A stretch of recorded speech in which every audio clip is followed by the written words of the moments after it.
Hello! Hi! నమస్తే అండి. Welcome back to నేను మీ నాని. ఈరోజు నేను మాట్లాడబోయే అంశం వచ్చేసి, మగాడి జీవితం లైఫ్ టైమ్ ఏటీఎమేనా అంటే, అంతే కదా మరి! Life time ఏటీఎమే.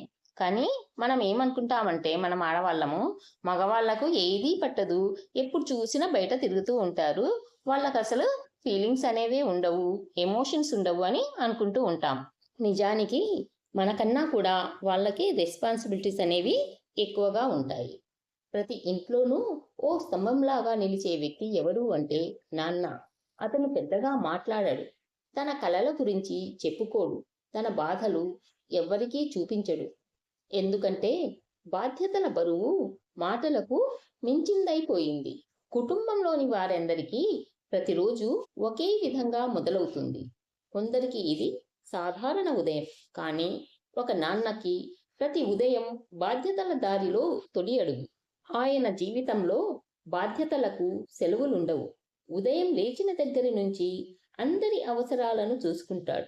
పిల్లలకు స్కూల్ ఖర్చులు, భార్యకు అవసరాలు, తల్లిదండ్రులకు మందులు, అన్ని ఖర్చులు తనపైనే. నాన్న పనిచేస్తాడు.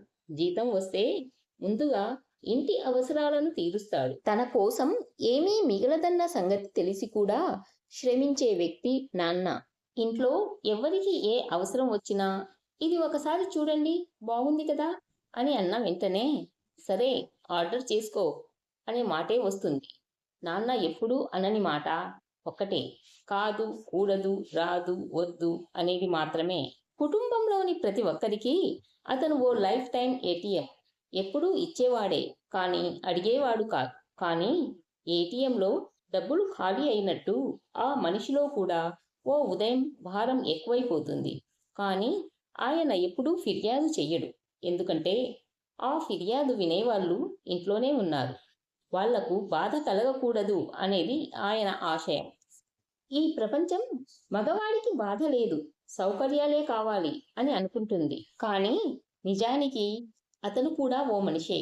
ఆయనకి కొంచెం ఆదరణ, ఒక్క మాట సాయం కావాలన్నప్పుడు చెప్పుకోవడానికి ఓ భుజం కావాలి. అతనికి ప్రేమను చూపించండి. ఆయన బాధ్యత వెనక దాగి ఉన్న త్యాగాన్ని గుర్తించండి. ఏటీఎంలా కాకుండా ఓ మనిషిగా చూడండి. ఎందుకంటే ఆయన మూలంగా మనం ఉన్నాం. ఆయన నెత్తిన మోస్తున్న బాధ్యతలే రేపటి మన భవిష్యత్తుకు పునాది. ఆయన జీవితం ఓ లైఫ్ టైం ఏటీఎం.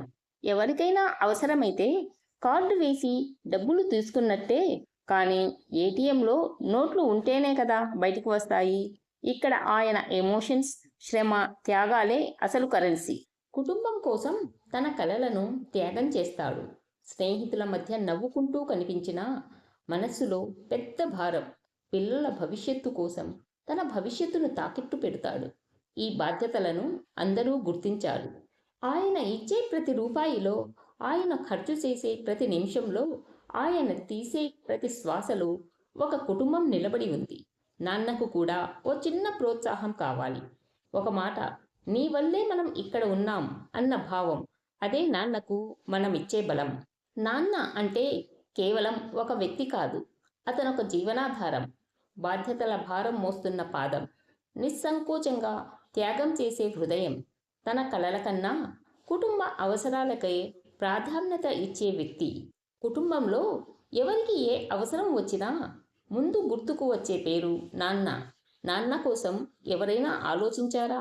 మగవాళ్ళు ఎమోషన్ అవ్వకూడదు అనే మాటల వల్ల తనకున్న మానసిక ఒత్తిడిని గురించి మాట్లాడే అవకాశమే లేకుండా పోయింది. నువ్వు మగవాడివి కదా అన్న డైలాగులో దాగి ఉన్న బాధ ఎవరికి తెలుస్తుంది? నాన్నకు కూడా విశ్రాంతి అవసరం. కుటుంబ సభ్యులు కొంచెం అర్థం చేసుకుంటే, కొన్ని చిన్న చిన్న మార్పులు చేసుకుంటే తన జీవితంలో కూడా కొత్త రంగులు ఉంటాయి. మగవారిని ఏటీఎంలా కాకుండా మనుషుల్లా చూడాలి. ప్రేమ, ఆదరణ, మద్దతు ఇవి కూడా వారి హక్కులే. జీవితాంతం డబ్బులు ఇచ్చే యంత్రంలా కాకుండా వారి కలలలోని భావాలను గుర్తించాలి. నాన్నను ఏటీఎం లాగా కాకుండా ఓ మనిషిగా చూడండి. ఆయన బాధ్యతల వెనుక ఓ హృదయం ఉంది. మనం వినాల్సిన మాటలు చాలా ఉన్నాయి అందులో. ఆయన త్యాగం పునాది వేసిన బంగారు జీవితమే నేడు మనదైంది. తండ్రి జీవితమంతా ఏటీఎం లాగా జీవించిన దేవుడు. ఆయన్ను గౌరవించండి, ప్రేమించండి, గుర్తించండి. ఎందుకంటే మీ నవ్వులకు మూలం నాన్న కళ్ళలోని నీరే. ఈ వీడియో మీకు నచ్చిందనే అనుకుంటున్నాను. నచ్చితే లైక్ చేయండి, షేర్ చేయండి అండ్ సబ్స్క్రైబ్ చేయడం మర్చిపోవద్దు. మరో మంచి వీడియోతో మళ్ళీ కలుద్దాం.